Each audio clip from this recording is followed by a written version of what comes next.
Illuminate your way home.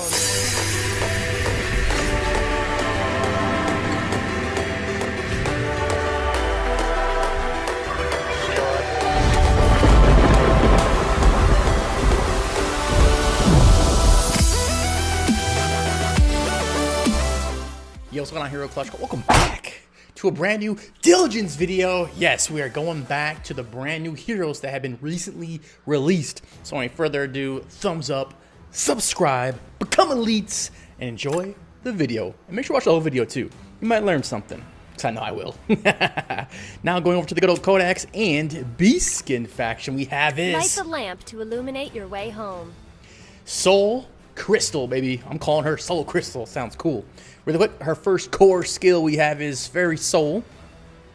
Oh, okay, that's in her name. Crystal activates the power of her Soul Lamp, dealing 140% attack as damage to 3 random enemy heroes with a 30% chance to stun them for 2 turns. Oh, baby. Stun capabilities.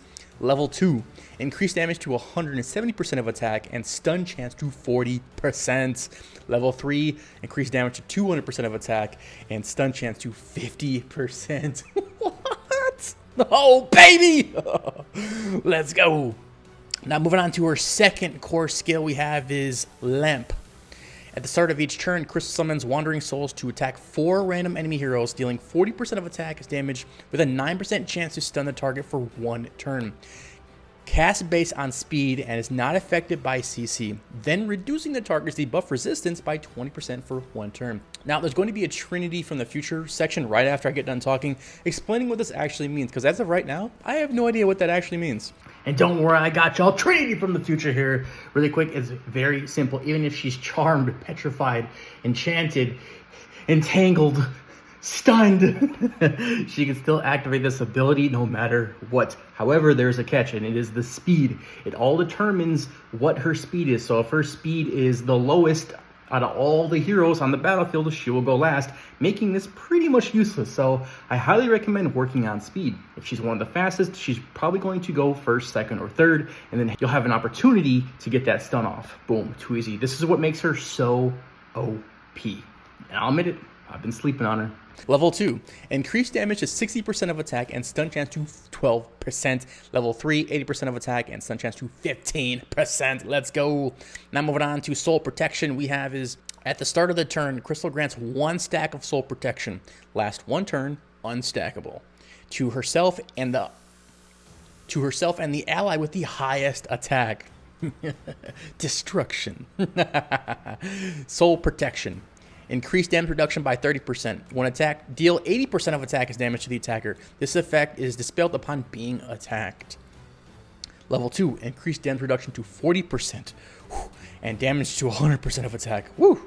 Level 3, when attacked, have a 20% chance to stun the attacker for 1 turn. Okay? It's not too bad, but after you're attacked, it is dispelled. So that means you might want to focus on speed, whoever your highest hero is. Just saying, just saying. Okay? And her too. So we'll talk about that in a little bit. Moving on to Shadowy Soul. Crystal empowers her basic attacks to deal 80% of attack as damage to enemies in the same column, vertical, and heal herself and the ally with the lowest HP for 160% of attack. Yes.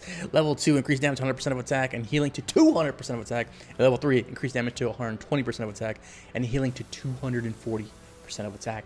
Not bad at all. She okay. I think I've been sleeping on her, hands down. Moving on to her good old exclusive gear skill we have is Soul. Actually, just kidding. Guide. If a target is affected by CC before an allied hero targets them with a CC skill, reduce the target's armor penetration and damage reduction by 4%. Max 3 stacks, last 3 turns. Oh, okay. Not gonna lie, they had me in the first half like, oh, this is crummy. And then they mentioned the damage reduction. Okay, oh, I got you. And the armor pen. So that's level 10, which is 4%. Level 1 is 2%. What? Level 20 is 6%, not bad. Level 30 is 8% plus. Soul Protection is only dispelled after 2 attacks. Okay, so it pretty much doubles the length. So, yeah, y'all get what I'm saying. Level 40. If a target is affected by CC before an ally, blah. Damage reduction, armor penetration by 10%, max 3 stacks, last 3 turns. Soul Protection grants 15% crit resistance to the target. Not bad. She's a good support hero. Now, as you can see, I do not have her currently unlocked because I just don't see the need to have her. Now, there is a very interesting, good strategy out there that does involve her. However, I believe it requires a lot of movements of pieces, a lot of movement of heroes, upgrading the correct heroes, and I'm just not down that alleyway. So the first things first, when it comes to her, you have to focus on her attack a little bit. However, I think she's a good defensive hero because you want to get off that debuff, that stun, the CC. So I think half and half. Honestly, I think Judgment would be perfect. And then I would say Evolution. I think Evolution's money. Got to get her HP up so she can survive longer. And then probably for the third one, I would slap on is... There's not really much for her. Yeah. I guess you... Dude, I don't know. You could go with Sin. It all depends on your strategy. However, I think my number one strategy for her would be Judgment, Evolution, and Sin. / Maniac. Yeah. Okay. Now, if you went with paid runes, 100% Succubus. Yes, they're brand new, and they should be available for free in a few months. I cannot wait. And the Succubus rune is only specific for a few CC heroes, and she is one of them. Yes. Now, moving on to her talents, let's go over, honestly, I would say I'm going with Esper Shield. I think she's a defensive hero that you need to protect to go long rounds to get more chances to stun, so Esper Shield. Moving on to mythic talents, I would say Selfless Protection. Moving on to transcendent talents, I would go with Cathexis because you get 30% CC resistance, and she's one of those heroes that you do not want to get stunned, just saying, because her main abilities revolve around stunning, and if she's stunned, she is absolutely useless. And then when it comes to eternal talents, I would have to go with 100% Soul Mastery, gain 30% debuff hit. Yes, y'all already know. Too easy, right? This is where it's a little tricky. From a half offense, half defense perspective, I 100% recommend focusing on attack and then with a small emphasis on speed. However, if you're more towards the defensive side, then I would go with speed and HP, right? Give and take, you know? Now, moving on to gem, baby, let's go. What do we recommend? Now, when it comes to the good old gems, I 100% recommend that 50-50 split that we talked about 50 million times already in this video. Galaxy Stone for the light. Yes, 2 of those bad boys. And then for the dark, Sunlit Stone, of course, increase her debuff hits. That's completely obvious. That's 2 darks. And now we have 2 slots where we can choose anything else, excluding the ones we already chose. Okay.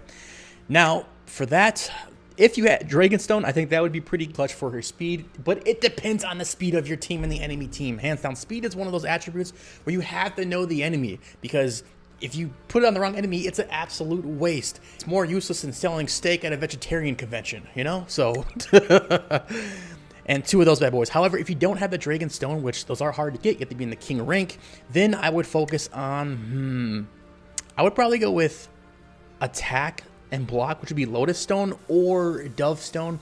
I think increasing your attack is key. Okay. Yeah, I wouldn't focus on armor too much. Yeah, Lotus or Dove Stone. Block or damage reduction, one of the 2. What about and just a side note, it is unfortunate that the Dark Stones really don't have any good HP / defensive capabilities. Like, they have HP armor pen, HP crit damage, HP skill damage. There's not really any great combinations of HP Dark Stones compared to, you know, attack Light Stones. You know, it's really unfortunate. So, I don't know. Anyways, so with that being said, now moving on to artifacts. When it comes to the Esper Amulet, I 100% recommend Time Amulet or Sun Amulet. I think those 2 are money. Increase your damage reduction / HP, or Sun Amulet, which is attack and HP. I would actually recommend Sun over Time. Okay. Moving on to Holy Praise, I would 100%, without a shadow of a doubt, recommend Arcane Ring. Yes. However, you could put on Angel Headband if it's not on a different hero, but I do think she needs to be on a team that has this equipped. If it's equipped on someone else, then I would 100% go with Arcane Ring. You know, boom. Cake a doodles, baby. Okay, moving on to Abyss. Y'all already know, hands down, Devil's Fangs, you know, debuff. It's just that simple. Thank you for your constant company. You're welcome. Now, they recommend Angel Headband, like we already said, and then Devil's Fangs, 100% cake-a-doodles, right? Moving on to her talents, they recommend the Shield. I completely agree. They recommend Self-Protection. I completely agree. They recommend Excess Heal, which I do agree. However, I would recommend Cathesis first, but I do understand the perspective of Excess Heal, okay? And, of course, debuff Soul Mastery. Now, when it comes to runes, they recommend Redemption. Oh, my goodness gracious, bro. Get rid of this rune. Hero Clash, y'all need to update this rune so it's actually useful. Honestly, it's so terrible. I don't recommend that at all. And then when it comes to their evolution, yes, from a more defensive perspective, cake-a-doodles. On the golden question, the final results, what is my opinion on her? I do think from a pay-to-win perspective, she is worth it. However, not going straight in Benjamin after Benjamin after Benjamin. I think, taking advantage of an event here, an event there, getting an S+ card here, S+ card there, nickel and dime her as the weeks and months go on. I think that is clutch. Now, if you're a free-to-play player, sorry, I don't think she's that good to where you have to skip the other heroes that I mentioned in previous videos to work on. Like my analogy from a previous video, when it comes to free to play, you pretty much have a straight path and you can, diverge a little bit off and, grab this, grab that. But as a pay to win player, you can go off the path and grab everything you want because it costs money, And when it comes to that path as a free to play player, I just don't see any free to play player, trying to snatch up Crystal. Sorry, not gonna happen. Not worth it. And there's a few other heroes I would recommend first, like Selena, before Crystal, especially for free to play. And with that being, lamp to illuminate your way home. With that being said, I'll see y'all in the next video. Greatness manifested. Mythic plus elite.